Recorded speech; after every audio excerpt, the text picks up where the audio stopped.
తిరుపతిలోని శ్రీ గోవిందరాజస్వామి వారి వార్షిక బ్రహ్మోత్సవాలు ఘనంగా జరుగుతున్నాయి. ఉత్సవాల్లో భాగంగా ఉదయం 7 గంటలకు శ్రీ గోవిందరాజస్వామి వారు హనుమంత వాహనంపై దివ్య మంగళ స్వరూపంతో భక్తులకు దర్శనమిచ్చి అభయప్రదానం చేశారు.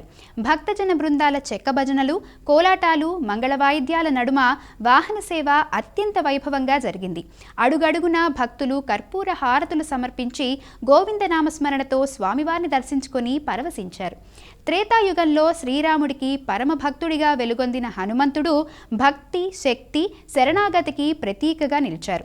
అందుకే స్వామివారు హనుమంత వాహనంపై విహరిస్తూ భక్తులకు శరణాగతి మహిమను చాటి చెప్పారు.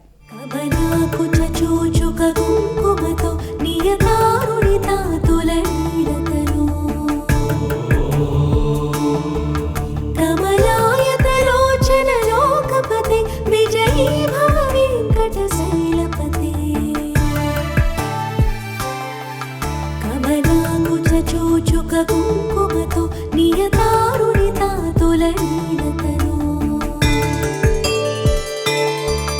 కమలాయతలోచన లోకపతే విజయీ భవ వెంకటశైలపతే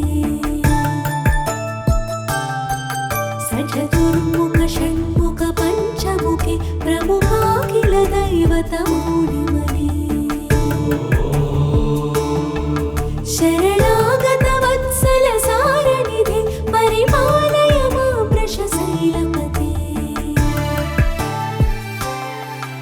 अभिनीलतया तव दुर्विषहैरनुवेलकृतैरपराधैः